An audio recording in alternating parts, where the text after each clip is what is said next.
Kristo, tuongelee mambo yanayotuhusu sisi.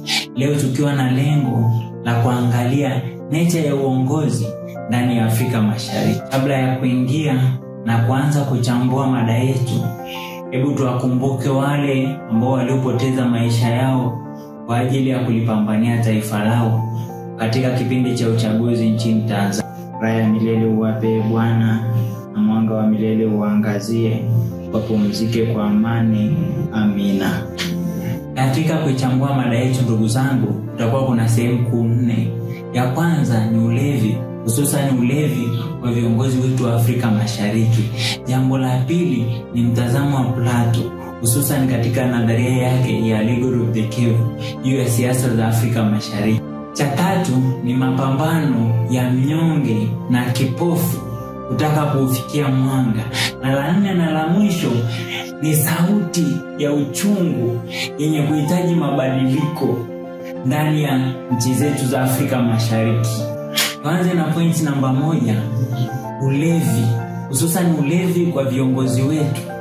Ukisoma maandiko matakatifu, Mithali sura ya 31 aya 4 inasema, mvinyo haufai kwa wafalme wala kwa mkuu yoyote, wakuu wanaweza wakawa madiwani, wabunge, mawaziri, wakurugenzi, pamoja na rais na wale wengine wote ambao wamewekwa pale kusimamia hukumu ndani ya taifa hilo.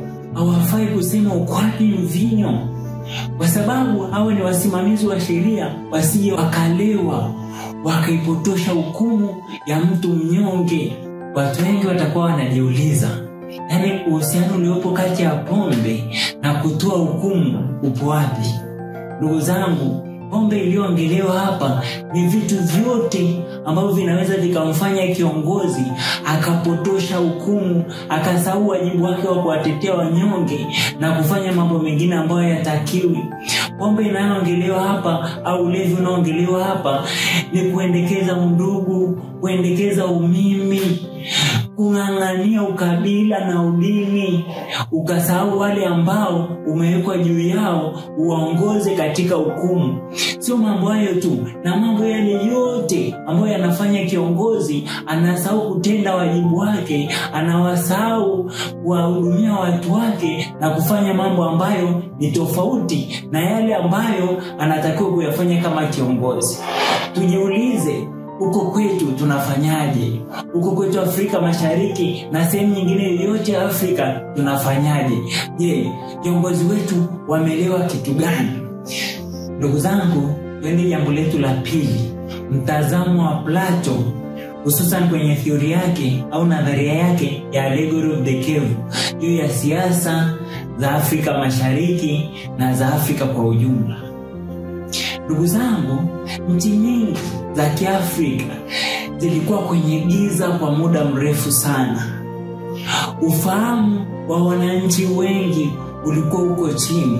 Ufahamu juu ya masuala ya kiuchumi, ufahamu juu ya masuala ya kisiasa, ufahamu juu ya masuala ya kijamii ulikuwa chini. Yaani tulikuwa kwenye giza, hatuelewi.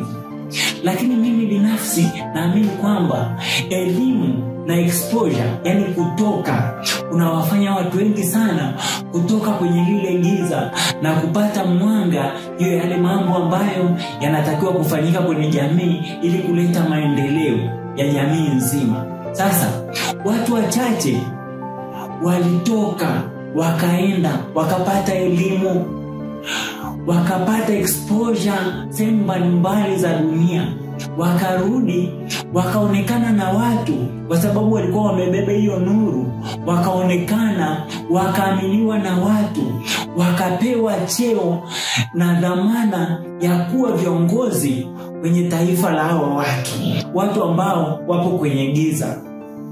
Baada ya kuingia kwenye uongozi, baada ya kukalia vile viti, basi wakawa na ulevi, wakalewa madaraka, wakasahau nini kimewaweka pale juu, wakawa wanapigania ndugu zao, wanapigania jamaa zao, wakasahau kwamba waliwekwa pale ili kusudi wawasaidie wale wengine wote watoke kwenye hilo giza ambalo walikuwa ndani yake kwa muda mrefu. Ndugu zangu, Jambo la tatu ni mapambano ya huyu mnyonge na kipofu kufikia ule mwanga. Viongozi na wale ambao walioaminiwa watoa watu waleta kwenye mwanga wamekataa kwa sababu ya maslahi yao binafsi. Huyu mnyonge baada ya mateso mengi anafika kwenye mwanga. Tunajua experience ni mwalimu mzuri. Mapambano ya mateso ya kufikia mwanga ni mwalimu mzuri wa kukufikisha pale. Kwa sababu mtoto wakati wa kupanda ngazi, ili ajue haraka kupanda ngazi, anatakiwa asisaidiwe. Kwa hiyo jamaa wanakuwa kama wamemsaidia huyu mtu mnyonge kufika kwenye mwanga. Lakini Plato anakuambia ukiwa hujawahi kwenda kwenye mwanga, ukiwa umetoka kwenye lile giza ukaja kwenye mwanga, macho yanauma kwa sababu wewe ulizoea kukaa mahali kwenye mwanga hafifu, kule ndo unaona vizuri. Sasa ukija huku kwenye mwanga mkali, unahitaji walau miwani ya mwanga, miwani ya kupunguza kiasi cha mwanga kuja kwenye macho yako, ili kusudi uone vizuri kipindi kile ambacho hujazoea kukaa kwenye mwanga mkali.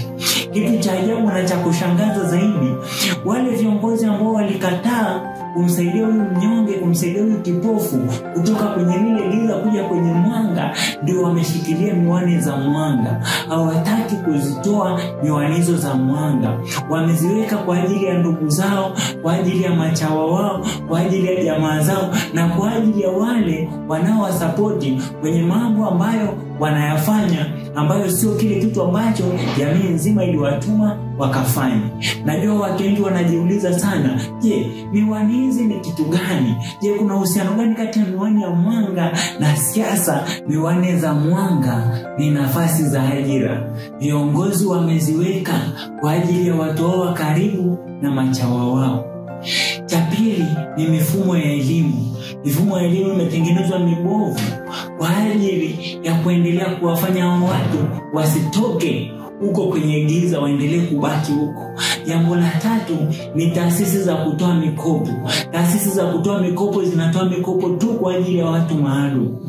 Lakini jambo la nne pia, taasisi za umma kwa ajili ya kutetea haki za raia. Sio hayo tu ndio yataja, kuna mambo mengine mengi ambayo viongozi wameyashikilia ili kusudi huyu mnyonge na huyu kipofu aendelee kubaki kwenye giza. Ni kama vile viongozi wanampiga teke huyu mnyonge, kumsukumia zaidi kwenye giza ili kusudi asije kwenye mwanga.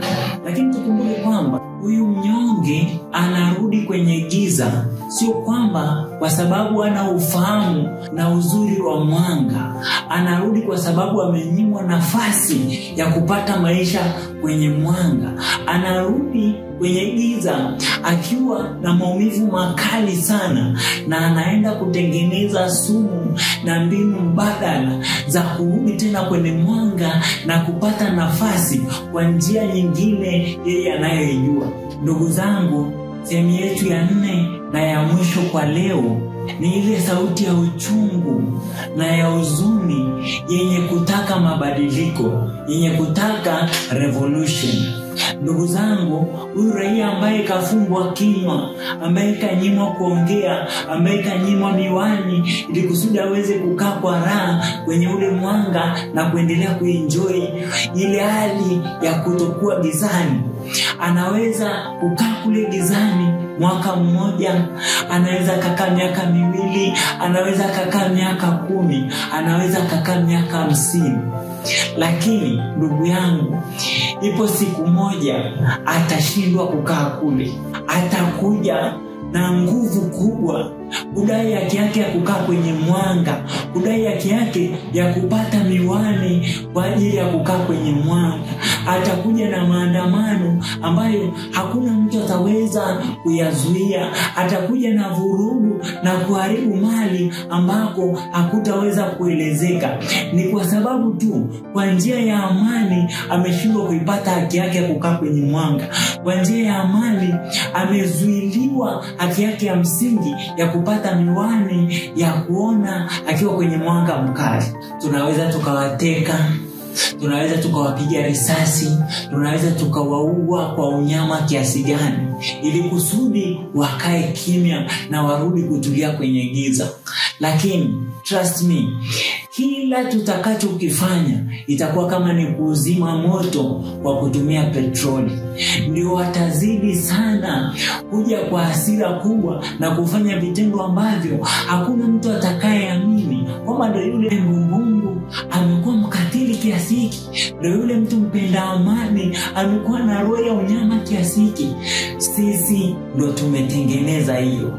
Kwa njia hiyo, wakishindwa kupata miwani za mwanga, wakishindwa kupata nafasi ya kukaa kwenye mwanga bila buguza, watazoea shida, watakuwa sugu, watazoea risasi, watapoteza uvumilivu, watapoteza huruma, watakuwa wakatili, wataingia msituni, wataandaa makundi ya kigaidi, kwa sababu wakikaa kimya watakufa. Wakitoka barabarani watakufa. Kwa hiyo wataona ni bora watoke wakafe kuliko kukaa ndani wakafa. Wataona bora wakafe wakiwa wanapigania kile ambacho wanakitaka. Na hakuna mtu anaweza kuzima moto wa huo ugaidi watakao kuwa wameuandaa. Hakuna mtu ataweza kafikiria tena labda Tanzania ndio kisiwa cha amani, patakuwa ni kisiwa cha moto wa vita unaowaka, ambao kila mtu atakuwa na ushangaa umetokea wapi. Bara langu Afrika, sikia. Afrika Mashariki, sikia. Tanzania, sikia. Kwa sababu ukishindwa kusikia hii, hakuna mtu atakusaidia kuja kulia. Hakuna mtu atakuja kukuonea huruma pale ambapo utakuwa umeangamia. Mungu ibariki Tanzania, Mungu ibariki Afrika. Niwatakie siku njema.